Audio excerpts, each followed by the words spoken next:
Hello, I'm Rebecca, the founder of triiyo, and welcome to PEP TALKS with triiyo. triiyo is the leading solution for workplaces to support their people during every life transition, from starting a family to retiring and every life event in between. On PEP TALKS with triiyo, we chat to our expert partners for advice on how to best navigate these common, complex, and often messy life stages that happen during our working career. Keep listening as we connect the dots between life and work with the simple aim of education and empowerment. After all, life happens at work. Today on PEP TALKS with triiyo, we're speaking with Lisa Saunders, nutritional food and health coach and co-owner of Own Your Health Collective. We're going to be discussing perimenopause and menopause in the workplace. Lisa, welcome. Thanks, welcome. Thank you very much to say welcome, Rebecca. But thanks very much for having me, Rebecca. It's great. Look, we've already done a part one on this topic, so that will be linked in the comments below. But for anyone that hasn't listened to part one yet, could you please tell us a little bit about yourself and the work that you do? Sure. Well, as you mentioned, I'm a nutritional health coach and I co-own Own Your Health Collective, and we work with various workplaces. We work with individuals, but we also work with various workplaces to ensure that, or help them ensure that health and wellbeing becomes a key focus so their people and businesses can thrive. Great. So we're going to go straight into the crux of this problem or this issue or this topic. Why is menopause or perimenopause a workplace issue? Okay, well, I love talking about this, so I'll try and keep it short and sweet. But the numbers of women experiencing menopause are likely to exceed 1 billion globally by 2025. So that's only 3 years away. So it really and that's a huge number. I know, it's enormous, isn't it? Right. So it's very much a natural life phase that we really need to normalise within the workplace. So we're finding through some research that 83% of women are feeling that their menopause symptoms are negatively impacting their work, and more than half confirmed that they wanted to leave or take a break from the workforce, and 60% confirmed that there was a real lack of support from their workplace. So it's an issue because women want to stay in the workplace. They want to keep working. You know, a lot of them are returning and they're ready to keep going, and working into their 60s. That's what they want to be doing. A lot of them have had a bit of a break, whether it be, looking after children or parents, elderly parents, and they're back in there and they want to thrive in it. And then what happens is it collides with this very, very normal physiological stage of life, and they will experience some symptoms, be they a few or many, that they need to be able to have that support. They're not looking to workplaces to have the solutions. They look for the solutions themselves, but they need to be able to have the support so they could navigate this time of life and still be able to work and contribute to a workplace. And from an employer point of view, well, that would just ring bells for me, because I've got these people that are working in my business. I've trained them up. They've got the knowledge. If I lose them, what kind of financial impact does that mean to me? So it's very much a workplace issue. It absolutely is. And many things pop into my head when you're discussing that. We need women to work because, women want to work for a start. But, that women want to keep investing into their super, that's a key issue. Organizations, and have some purpose and meaning to their everyday. It's not just a financial reason that women want to work. But from a workplace consideration, we're currently in a huge talent shortage at the moment.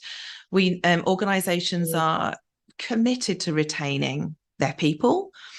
And, not just from a gender and diversity perspective, but also you need to have women in leadership pipelines for the future generation to see that, this is an organization that I can learn from and grow within. So there is multiple reasons, I see, even just from a commercial business perspective, why it is critical that we start normalizing the way menopause is treated at work, and finding ways for organizations to support their people. But I'm guessing it's that it requires that level of understanding and education, doesn't it? Because You know, Yes. it's not spoken about commonly outside of work. You know, many people don't. In episode 1, you know, our first episode together, we established that people don't even realize that they're in the perimenopause phase. So it's, you know, the narrative around this and the conversations are beginning to happen. How can we take that into the workplace and start raising awareness, and then the compassion, empathy, and understanding around it? Then what can workplaces do to, you know, start helping women going through this phase? Yeah, good question. So I think, you know, you've hit on it there. There is a taboo around not talking about it. And I think that, you know, a lot of workplaces will say, well, how do we start? And it really is as basic as just starting the conversation, like so many other taboo topics that we've seen before it. I mean, you think about mental health previously, that was not even spoken about. And now, you know, we're talking about it quite openly. We're supporting people. And look, even, you know, it's the same thing like with, you know, if an employer comes into work and says, you know, I've been diagnosed with cancer, terrible, horrible thing. And the first thing that an employer in a workplace will do, will go, okay, well, how can we support you, you know, with the kind of things that you need to do through navigating this time? And it's the same with menopause. So I think just starting the conversation, and that can be, really depends on the company. So we worked with companies that go, yeah, we want to just go all out, have a big workshop and have a real education around it. And then there'll be some that want to tread lightly, maybe do a few little focus groups, a questionnaire, and see where that goes. So there is a real understanding here around everyone will want to do it differently. But the main thing is that they're starting the conversation. Which is most important. That's the most important thing. So whatever it looks like or how it looks like, that's the really most important thing. And I think, you know, there's a number of ways you can do it. You can do it through an audit. You can do it through a questionnaire. You can, you know, do it through a program. We can run a program over 6 months where we might drop a video and some, you know, other resources, have some breakout groups or coaching through a 6-month process. Or you might just start with a workshop and see where that goes. And then you might actually, the workplace might think, you know, this is actually a bigger topic than what we realised. And some people actually put up their hand and say, I'm not coping. Well, we'll provide some group coaching or one-on-one coaching. So it looks very different for everyone.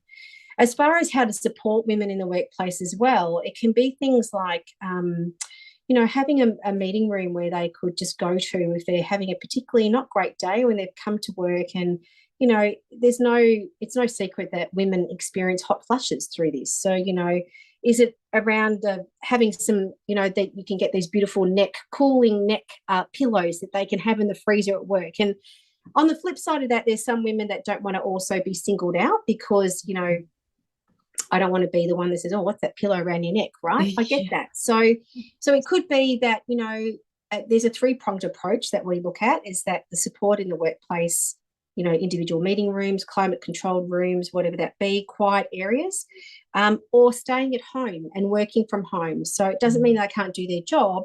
It's just, you know, at that particular time, they're having symptoms that are pretty full on. And I think I'd be better off working at home during this time. And then there's the 3rd-pronged approach where there's actual, you know, specific leave that actually helps women take some leave off if they're not feeling well.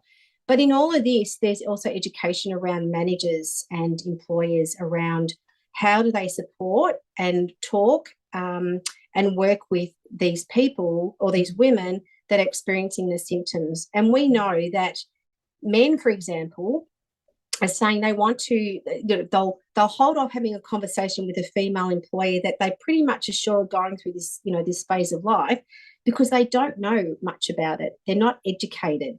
So, you know, if we were actually, you know, going into workplaces and educating men and women, because there are, you know, there could be younger women that are managers to older women and they have no idea about it because, you know, don't get me started on the education in schools because there's no education around this time of life, you know. And we're lucky to get any proper menstrual health training as well. So that education for managers to be able to approach their workers, their employees, is really paramount here. And there's actually a really good article I posted on LinkedIn a little while ago, but it was a case study effectively of a company that had taken on menopause training, and they couldn't believe the change that it had made around the workplace actually, talking about it more. Younger employees in their workplace understanding it and having a real empathy for the older women that are going through it, and also for the males, just understanding that their mother, their sister, their wife, their auntie, whoever going through it, they could also actually help them through this phase of life because they knew more about what they were going through. Well, there's a lot of power in being able to empathize, isn't it? But you can't empathize with something that you don't know anything about, or that, you don't understand.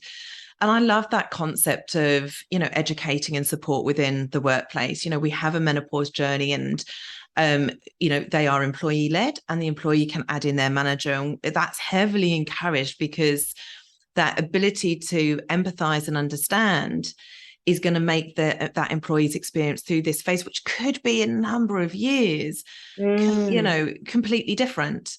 And so the roll-on effect in terms of how people perceive that workplace, so that, sort of the way employees are treated, has such a positive ripple effect throughout the workplace, but also empowers the manager, because they now know, what should I say? What shouldn't I say? What can I offer? How can I support? And that's a great position to be in as a manager or people leader, when you do have women going through this phase, because you don't want to lose them, and if it's just a simple case of, okay, look at this, during this period or this week or however it works, work from home, and it's completely normalized and accepted. And we know that we can do the working from home exactly, well and truly, and that's the biggest thing. I think that's been a real, mindset change. And just, we've had all this training on mental health. We've had all this training on parental and maternity leave. That's very freely, readily accepted now. We just need to have the training on that. And I just wanted I've got 3 statistics in my mind here. It's menopausal women are the fastest growing workforce demographic. Over the coming decade, global estimates suggest that 47 million women over the coming decade will enter different stages annually. That just blows me away. 1 in 10 women leave the workforce. So there was, and that's in Australia. And in the UK, there was another report showing that 900,000 women quit their job in 2019 due to menopause issues. And research by Bupa also confirms this. And the last thing I want to share is that the perception is that menopause is an old woman's issue. It's not an old woman's issue. It's a whole, every woman's issue and every male issue, because, 1 in 100 in the UK experience early menopause before the age of 40. And where this translates is that, we're actively trying to retain women, suitably qualified women, in middle to senior level positions within companies, and we just can't do that. I don't know whether the connection's being made, but if we don't have the support for women at this life that can, give them so many symptoms that affects, different things of how they're working, then we're really at a loss to be able to, to retain those women at that point in their lives and, within the workforce. It's really critical, isn't it? Because those are huge numbers, and we talk about this when we talk about parenting and parental leave. It's not a women's issue. It is everyone's issue. That's right. And organizations can't afford to have that significant drop off within their business. We are in a talent short market right now. And, the way women need to be treated through this phase isn't, it's not prohibitive to a positive, happy, functioning working environment. It's not difficult to create a supportive and positive environment for women. But it does require that education and level of understanding, which really does stems from the top, and then it's, it comes down to the manager level, because we always say people leave managers, they don't leave organizations. And because your manager, your people leader has such a big impact on the way your day-to-day experiences in the workplace, if organizations are able to support their people and their managers, then we're going to have a much more positive outcome in terms of employee well-being, engagement, and retention. So it really does stem from, one, the change coming down from the top, but making sure that our managers are aware and educated in how best to support their people. Absolutely. And you're right, it does start at the top because, all levels of people through the organisation, they always look to the top for a wealth of information, direction, about culture, to be acting and all that kind of thing, and what's acceptable and what's not. So if you actually get people at the top of the organisation saying, hey, this is something that's really important, we're really, it's about the culture, it's about the diversity and inclusion here. And obviously, at the end of the day, every company they might want to make a profit, right? And there's the financial elements of it as well. So if you're retaining people, be they male and female, in an organisation, not having to, to retrain, and God forbid, we've got this worker shortage that you've mentioned. It's a win-win for everyone. And I was just, I just went back to another. I love research, as you can tell, but back in 2012, the Grattan Institute found an extra 6% of women in the workforce would add up to $25 billion per year to Australian gross domestic product. So if we were retaining women and actually helping them get back into the workforce, amid any sort of issues that they're having, imagine how powerful that could be also within Australia, not just Australia, but, everywhere in the world. And imagine how powerful it is to even then address that gender super gap that we know exists. Absolutely. Absolutely. Lisa, I'm going to leave it there because that is a really valuable point. But before we go, can you just give us a snippet of how do you work with organizations specifically to support their people? Sure. Well, we work with organisations through one-on-one coaching, group coaching, workshops and webinars. So we can do it online, obviously. So we're based in Melbourne, in Australia, and some audits as well. Some organisations might say, I'm not really sure, so we can go in and actually do an audit and talk one-on-one with their employees and find out what they're thinking. And often you'll find that they're more communicative and expressive and upfront with someone like us than they are with the employers. It's all anonymous, but it's a great way of getting an idea of if this is something that they really need to action within their workplace as well.